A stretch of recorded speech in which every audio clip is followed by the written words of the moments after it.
Welcome to the RobatDesk podcast. I'm Rob Lazzi. Today, a very special guest, Deborah Heiser. Thank you so much for joining me. It's a pleasure. Thank you for having me. I'm excited. I was ecstatic when you said you were willing to be on the podcast, because we both agree on a lot of key issues like in life, and one of them is you started the Mentor Project, which helps. It's pretty self-explanatory in the title.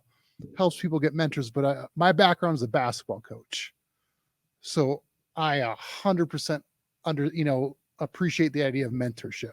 So what got you passionate about mentorship? It's a funny road that I took to get excited about mentorship. I'm an aging specialist. I'm an applied developmental psychologist, and most people can't see that connection, but I'll tell you how there is. Okay. So in midlife, we one of the main things that we go through that we're built to do is to give back.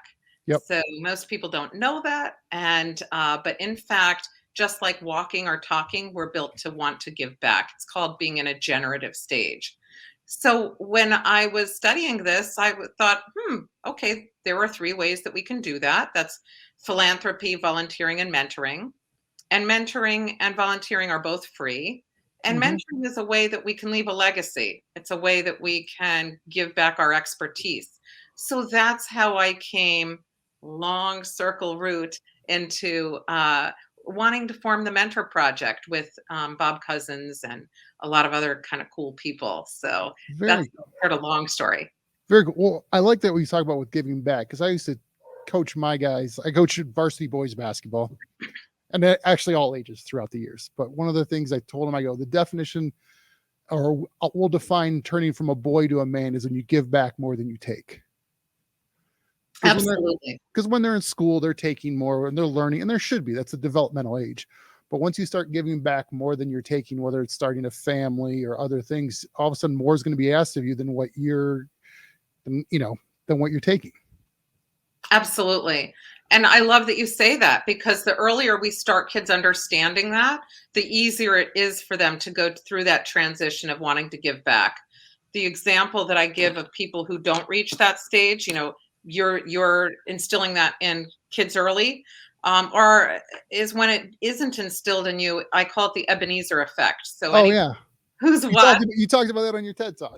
Yes, exactly. So those who are sort of stingy or miserly with their emotions and possessions and don't give back are it really is in real life the way it is in the movie Scrooge. And so that's what happens, is people sort of become lonely, or they can check all the boxes in life and just not have happiness or joy. And it isn't until you really give back that you can feel that. So I'm thrilled to hear that you start that with kids young, because we'll have a lot fewer Ebenezer Scrooges as they get older. What do you think gets people to that Ebenezer Scrooge effect? Like, what path? You say it starts at a young age, but I mean, in a culture today where it's very like self-helpish instead of help others-ish effect, like how do you, like, where does that, is there usually a defining moment in the life, or is it just like, small steps over a long time? So just like we need to build up competencies with basketball or any other sport, you can't, if I were to say to somebody, hey, how do you dribble? They'd be like, I don't know. But when you first are talking with a kid or teaching them how to dribble, it's a real concept that they have to learn. When we're going through the stages of development through our lifespan, we have to learn all kinds of things, like, who am I? You can't, you have to really learn when you're a teenager and young adult who you are and get to know yourself. And then you have to be able to form relationships with other people. That's like intimacy, close friends, having children. You want to be connected with them, being connected with your significant other, those sorts of things. And when we don't get through those stages, well, we can't get to the stage of giving back. You can't give back to somebody if you don't know who you are. Like, how can you give a bit of yourself if you aren't quite sure who you are? And it's hard to give back if you haven't had close relationships.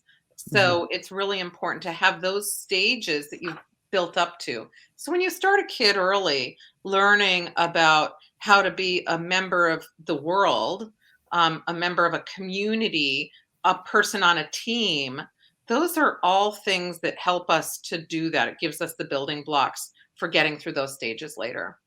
No, absolutely. With the giving back, like, is it, because I think maybe one of the hurdles, like I've seen, is when it's sometimes the best time for people to give is when it's hurting them the most. And so, I like, when they're going through a tough time, instead of going, hey, I need all the help, pour help towards me, it's like, no, you should be trying to help other people out when you're going through something.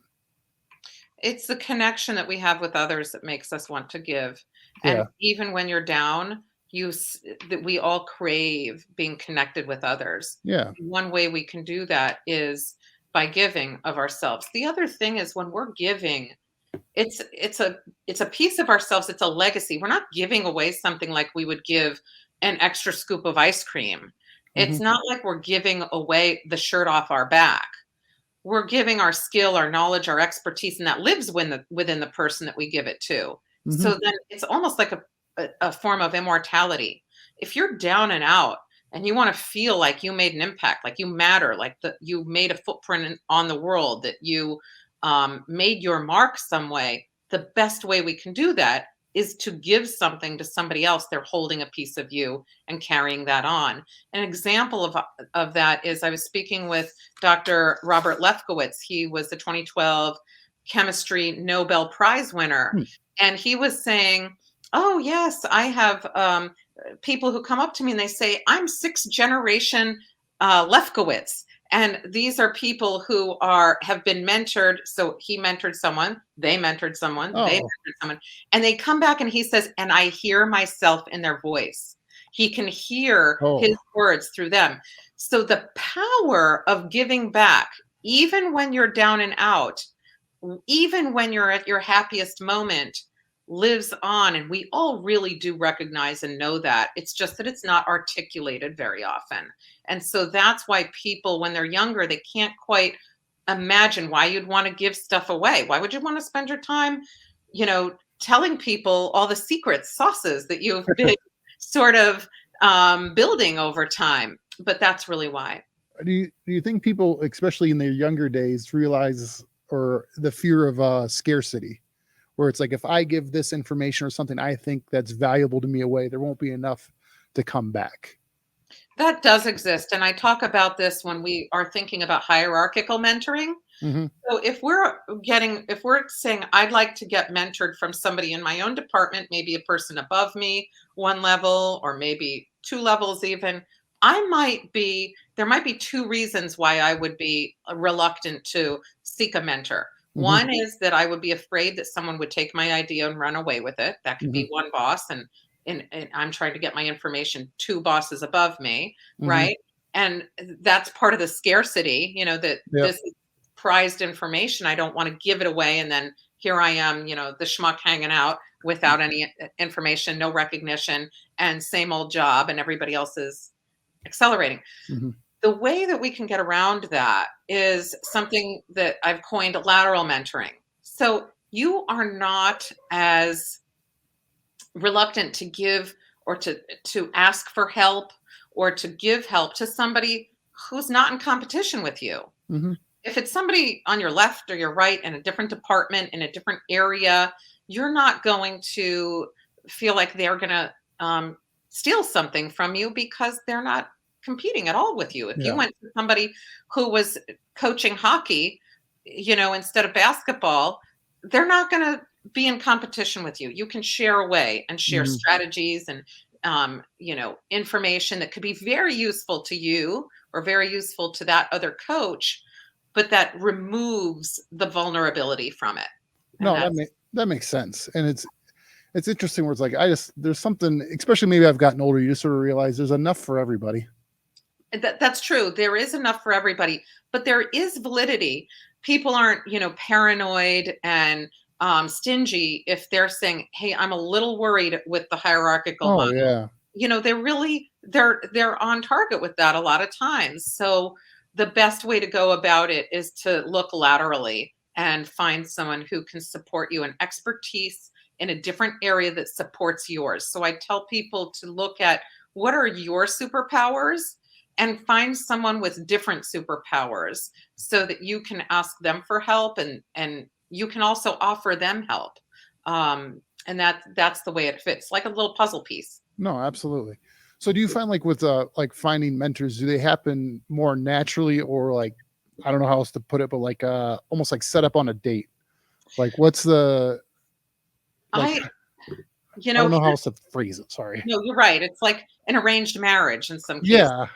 And look, there are some arranged marriages that are just great.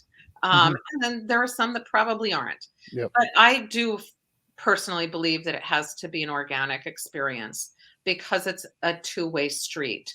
It is never just a mentor saying, let me shower you with wisdom. It Mhm. has to be that the mentor is also getting something out of it. We often leave the mentor out of it. Like there's some, elusive individual up there that's, that we're searching or that, is going to shower us with great information and open doors for us. But we have to think of that as a real person, because if we're just expecting to take from the person, we're really not a very good mentee. And Yeah.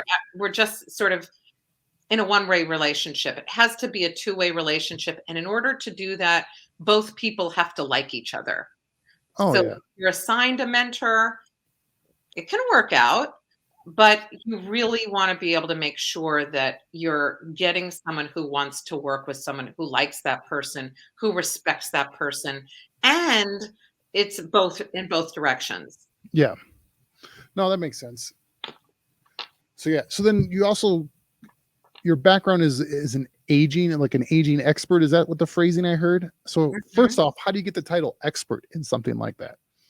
Well, I have published. I was a researcher for many years in aging. So that is really, it came from decades of work um, Okay. in the field of aging. It was the Wild West when I started in the field of aging. When I went to get my PhD, it was hard to find anyone who had done any work in aging. Really? Yeah, so I was around in the beginning days when it was just starting to take off in the 90s.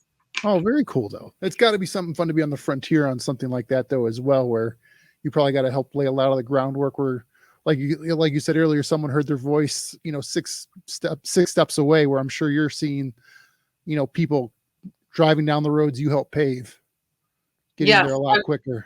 I will say that it's really we've come a long way from where we were, and I'm finding it to be a pleasure to grow older now, because it wasn't an easy path for those who came before us and who were aging, those who are a couple decades older than us. What are the hurdles in that field? Like or I'd say what are you guys trying to, you don't hear that term a lot too, like aging expert in like psychology. Like, is it just helping people as they age and life changes, or is it like an organizational change? Like, what Can are we be looking? anything.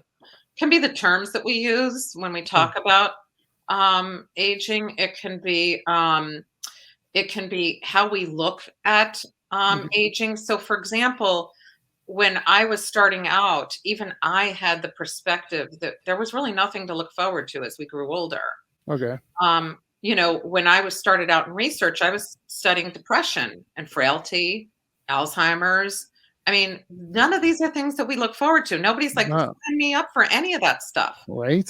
Um, and there wasn't a lot happening. And it then started to happen that people were starting to study happiness and positive psychology and all of those things.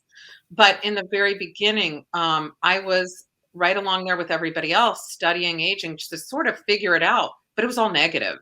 And Hmm. so the area that I decided I really wanted to look at was our development and what do we have to look forward to with each stage.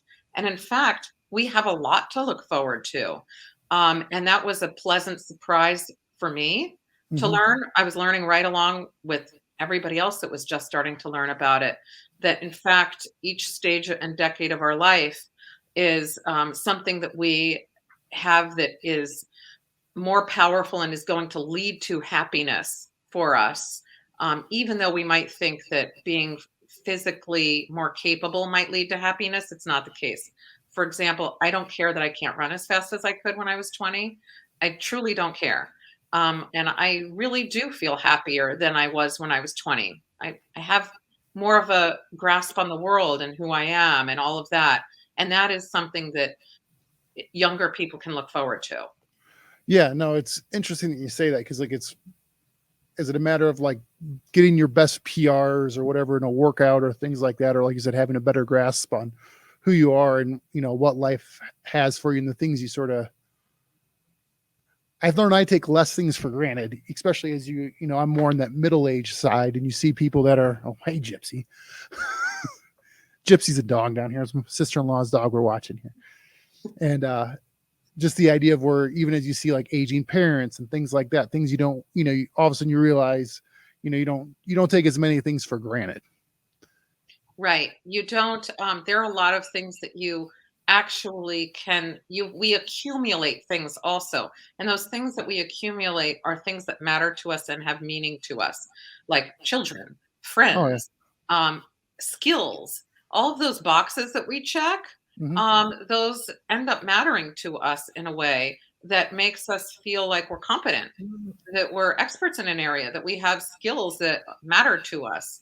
Those are all really, really great. We can't put those in a drawer and close them away and open them up when we want, but they're there around us all the time. And that's what's really the biggest thing about midlife, that people, it's like an explosion of wonderfulness in a way that it's like a box that opens up and we're like, wow, I didn't know this existed.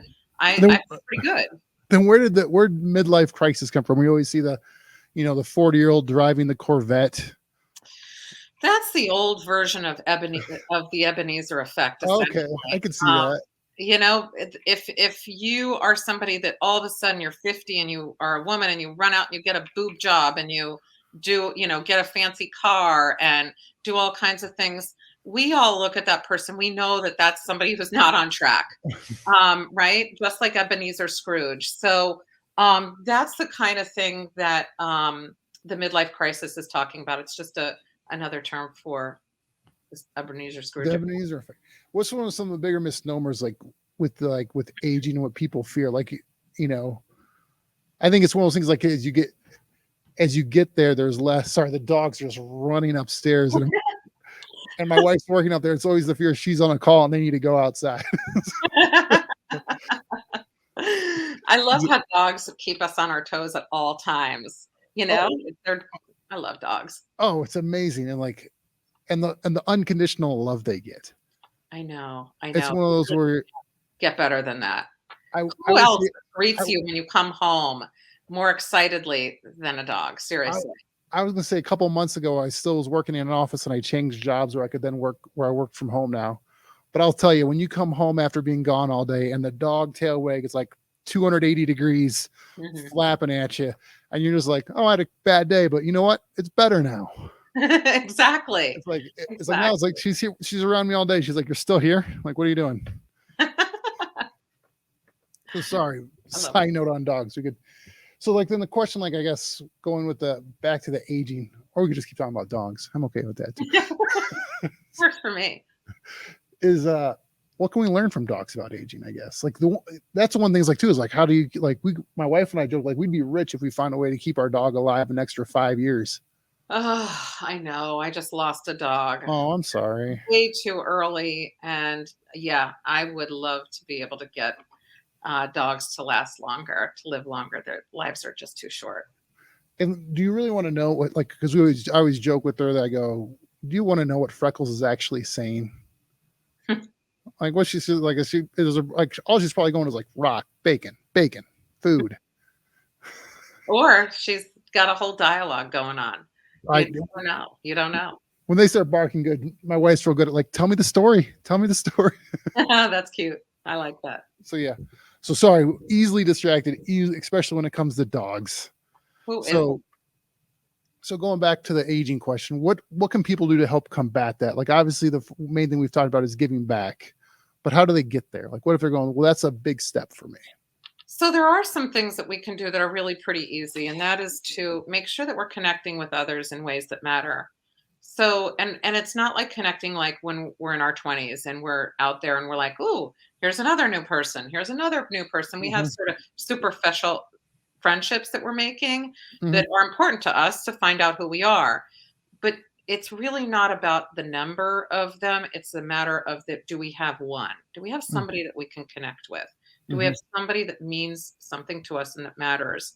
And if we can start to cultivate that as early as possible, just like you're cultivating with your basketball players to start to think outside of themselves and to give back and those sorts of things, encouraging people to have meaningful connections that they make and keep. mhm. That's very important. And when I'm going to just stress that a little bit because that is linked with physical and emotional longevity. Hmm. And how easy is it for us to, instead of taking for granted our friendships and our connections and the people in our lives, if we just focus on a couple, even that will make a big difference for us. That's something that's going to make our life longer and happier. No, it's interesting. What do you think? Like with the last few years and the workforce is going more remote, even temporary remote, on those building those meaningful connections, even amongst coworkers, where sometimes coworkers become great friends as well. Yeah, sometimes coworkers do become great friends. But one thing that is noticed is that you can have coworkers, and then when you leave the job, a lot of people don't stay in touch with them. It can be more of some people do, but Hmm. oftentimes people don't. We have to work to cultivate those as well. If you go in and you take for granted that you're with somebody for 8 hours, 5 days a week, you may not. And oftentimes people don't see those folks outside of work. They've seen them Hmm. enough in work, so they don't see them outside They of see work. it more than their family sometimes. Right. So then on retirement, that can be a struggle because people don't often socialize outside of work, their workplace. But I know that during the pandemic, and especially with people working from home, there were there were ways that people were able to get together with others, like Zoom. And I know Zoom is not optimal, but it has helped to maintain friendships for people that wouldn't have been able to do so as easily before. You can Hmm. hop on a 15-minute Zoom and catch up with somebody, and that's not so hard. There are Zoom cocktail parties that are still going on 2 years later. There are all kinds of ways that people pivoted during a pandemic. Hmm. But in fact, if people can get back to making in person plans, that is the best way to connect if we can. However, that said, if you connect with somebody across the country, hop on the Zoom. That's better than not. You can still have a meaningful connection by phone, by Zoom, or any other way that Oh you're able yeah. to meet up. Oh yeah. No, some of the best times in the day are when you get those texts from people from across the country that have stayed in contact. You're like, oh, so and so from the other that they're thinking about you, or at least they're giving you a hard time because your team lost the other night or whatever it is. Mhm. So just those fun connections. Yes, and don't take them for granted. Oh, And take the time to say, "Hey, who should I reach out to?" Maybe it's the end of the week and you want to use your weekend to get connected with people. Take the time to do that. That is going to help you with aging. oh, absolutely. Absolutely. It has been a pleasure talking to you, Deborah. Is there anything I missed or that you want to mention? I don't want to leave Um, something out that you think. I would just invite anybody who really wants to learn about giving back to check out the Mentor Project, because I really think that you can learn a little bit about yourself and learn about other people around the world. And if anybody has questions, please reach out. I'm always happy to answer questions about aging. What's the best place for people to reach out to you at? They can find me at mentorproject.org, on LinkedIn, Deborah Heiser, and deborahheiser@gmail.com. Perfect. I'll put those in the description so people can find them easier. And the other thing I was just sort of thinking, as you mentioned, like with the peer-to-peer learning, is that there's a really there's a coach. He was out of Florida State area, Jeff Duke. I don't know if you've heard the name. They call it 3D coaching, and it kind of reminds me of the same premise you're with, but like my world's much more sports. It's all related to sports. He was a football guy though, but the idea is that coaching used to be like all X's and O's, but now it has to be part of the heart too. Like I forget what the third stage is. I should know that off the top of my head. But like, whereas it's more than just the surface level coaching. It's changed over the years. So I don't know. I thought of it as we were talking. So I will say one more thing. You're right. And I was speaking with Dave Lemanchuk, who was a pitcher in baseball. And he told me that some of the mentoring that he did, people think of coaching as different than mentoring, but there's a real huge overlap between the two. Oh, yeah. And he said one of the biggest lessons that he gave out was, he said, if you don't like to lose, don't play the game. And that's because you have to learn the lesson that if you lose, you have to have your passion to go right back in and do it again. Oh, yeah. And that's a life lesson that we all should be able to take from the sport to life as well. No, absolutely. I appreciate it. Deborah, thank you so much for the time. I truly appreciate it. Thank you. It was a pleasure. Thanks right. for having me on. Thank you.